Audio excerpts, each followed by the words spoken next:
Alright guys, this is going to be my top 10 favorite finds of the year. Now first we're going to start with honorable mentions before anything. I have a lot here that I just want to quickly go over.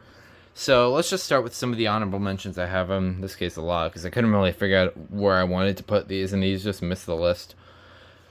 The Kentucky Oak Atom I really love, and it's really, really rare to find. But it's too modern for me to include it or anything. There's nothing too special about it other than the texture that it has. And also it's not the copper one, so yeah, that's off the list. Not saying I hate it, because I absolutely love it. 1215 just missed the list just because it's basically a 1225 but just direct wire. And I feel like the 1225 was more convenient, which is why these are rare. But yeah, 1215, still an honorable mention. I still really love that unit. 769 ACI. So here's the thing with this one. This was originally going to make the list, but there was a better option that I naturally preferred. So, yeah, this one missed the list for that reason. Along with this one down here, the SC76RS, this one missed it for the same reason. There's a certain other alarm that was just a better option. This Westclox right here, I just can't seem to have any enjoyment over because, like, it's square, but I can't really mess around with it. This is something with it. I just can't, like, mess around with it too much. It's 12.6 volt, but I do really like the unit itself. It's really cool looking, which is why I usually have it on a spot up there. It's a mess up there. Yeah, I know, because it was just Christmas. So, yeah. The 3050, these are slowly going to be installed over homes. So the reason why this missed the list is because these are given to the American Red Cross. We're going to be seeing them more in the future, probably. Don't quote me on this, but we're eventually going to be seeing these events. So that's why this missed the list. So this could be like the next BA, but you never know. This Edwards would have made the list, but due to the homeowner stripping these wires, I don't know anymore. TC89B, I think it's more so special to Throgs than me, so I won't be including it for that reason. I naturally do prefer the TC49A, which we're going to get to in a little bit. 0906 just missed the list, just because it's a bit too basic for my liking. We already went over this. 1839, also too basic to be included in the list compared to the other things. This 12.6 volt, again, I just can't really mess around with it. So, yeah. Still pretty cool unit. This one's not a smoke alarm, so I'm not counting it. This one too basic compared to the other ones. 777, cool looking alarm, but it's just 79R based. Piezo kind of ruins it for me. So, yeah. And then these three missed it for similar reasons, just because they are all, there's something with these three that just didn't want me to put it on the list. But if I were to choose out of any of these, that would be numbers 15 through 11. It would be this, then this, then this, then this, then this.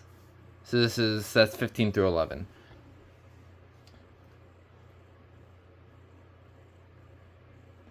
So now to the actual video. Number 10 is the GE. Unfortunately, I won't be testing these because I live in a big family, but yeah. This is a GE 8201301. Now you may say, "Oh, this is basic," but for me, it's just, I don't know. There's something with it that I really like. I just really like the sound it makes. I've been wanting one of these for a while, so yeah, I absolutely love this thing. Like, I know it may be basic to some vintage collectors. Like, it's just, oh, it's a 301. Oh, what was so special about it? There's just something with it that I really like about it, and it just made the list for that reason. The other alarms on this list, though, are not for the same reason. This one was an unexpected surprise. I didn't know this at first, but I went over this in my end-of-year acquisitions video. This one, if you look at the inside here, it's got this square sticker, which is on the square model. So what this basically is that this TC49A-1021 is a square model, except not. So yeah, this thing is really unique for that reason. Obviously, I made an unboxing video of this. You want to hear it go off? Go for it. You guys can go click on the video. I did make a video on this too. I'm going to see if I can link every single one of these alarms in the description. I didn't make videos on all of these, but I did, yeah, like this one right here. I didn't make a video on this. This one is what I mean by these two over here. There was a better option. This is the case. This is basically those two alarms combined. This is basically, if I were to just put it like this way, an SE76RS mixed with a 769. It's got the 769 style cover, but the internals are 77R. Actually, this is the original 77R, but this one has the same internals as the RS because that's 77R based. So that's what I meant by that. So yeah, this is a BRK 77R. Again, I really like old BRKs, so I bought that up before. So yeah, old BRKs are my favorite. SS718, hints. Yeah, I love old BRKs. BRK is probably my favorite smoke alarm brand, honestly. If I had to pick anything, like old BRK. So yeah, that one's really cool. It's got the Kishi SB27, of course. This one is, I actually picked over this one. I was debating on where I should put these on number 7 and number 8. This one passed it by a little bit because I like the look of this one because it's more unique. A lot of system detectors like to use this look that are made by BRK, like System Sensor, Demco, BRK, whatever you want to call them. I don't even know if I got those brands right, but yeah, this is a 1769 ACI. I bought this up in my update. I originally thought the button was over here. Or no, I originally thought the button was the lens, but then I found out it wasn't, and I thought it was just a lens and there was no button at all, but the button is actually right here. So yeah.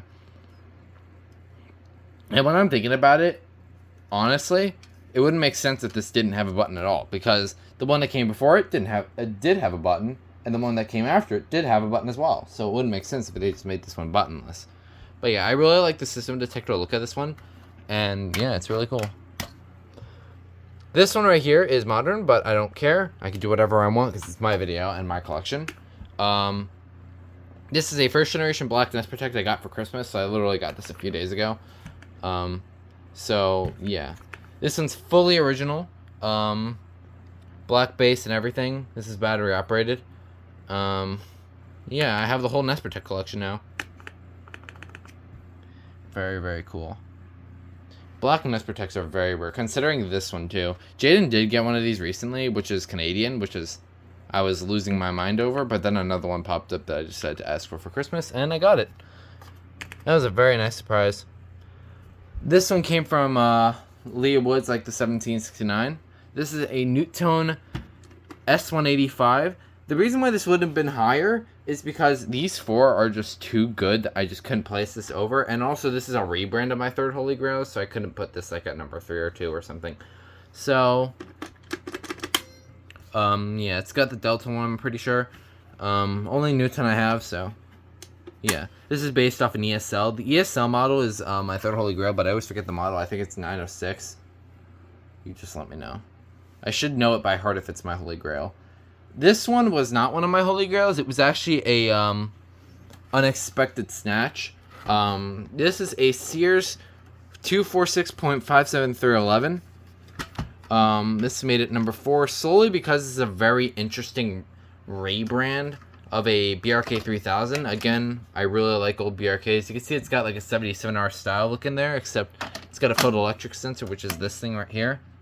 So this is photoelectric test, ionization test. It's got the tiered ionization and then the spiky photoelectric test button. Yeah, I really like this one. This one's got the SB27 too. So yeah, that's really cool. This one, these next two I got for my birthday. This one is a Staattrol Smoke Guard 700. Some of the first smoke alarms being produced to the public other than the SS718. It made it this high because it's as old as an SS718 and I just really want one and I'm desperate, so I'm putting it up here because why not? But also because they're very rare, so screw you, I win. You know, I'm like, just like, let's be honest, this thing is a piece of history. Like, just look at it. It looks really cool. I absolutely love it. Definitely one of the alarms of all time. But you guys may be surprised of why this got number 2. Because this actually was the most unexpected thing that has ever happened on my channel. This right here is a Kidde SMFI. Like, I was expecting, like, just something basic, or something rare, or something, like, vintage. This I never would have expected, especially due to the pricing of these on eBay. They are ridiculous, and they were only produced in 2008, so it's not... They were only produced in 2008 because, yeah, they were discontinued shortly after. Yeah, only produced in 2008. And, ever since then, eBay sellers just love to overprice these things like crazy. Shoutouts to, I think the user was Solaria or something, I forget. I think the user tag is Stella. Actually, I should know this because I literally, yeah, user tag is Stella. I just don't know the account name. But, yeah, it's, one of the most unexpected things I have ever gotten on this channel. Another one of the alarms of all time, at least for me. But nothing's going to come close to this one, because this one is basically an SS718, except it's a fake. This is a Universal SS200 or Archer 275-451. The reason why I say it's both is because if we look all over here, on this base, Jesus, on this somewhere, it says SS200, and on the cover it says Universal. That's alike. But over here, on the manual it said Archer, and over here, that is the 275-451 model. And now, and also there, it says Radio Shack. So, yeah, this thing is mentally confusing. But the only reason why I got this is because it's an SS718, basically. It's, like, these are pretty much SS718s with the plastic shells. This is basically what it looks like, just without this little logo here. It's pretty much, if you look at it this way, it's just a pristine SS718, which you guys already know it's my #1 holy grail, but not the plastic shell one, the metal shell one, which looks slightly different, but with, instead of these 4 vent holes, it has a huge square hole with a bunch of other square inside of it, and also it's not slightly rounded like this, it's completely squared, and it's made out of metal, of course. But yeah, nothing will ever come close to this for a while, but if I would put this next to next year's, it still wouldn't beat the D2 that I have up there. The D2 is still my favorite in my collection. So, yeah. That was, my top 10 smoke alarm acquisitions of 2023. Hope you enjoyed, and I'll see you all in 24.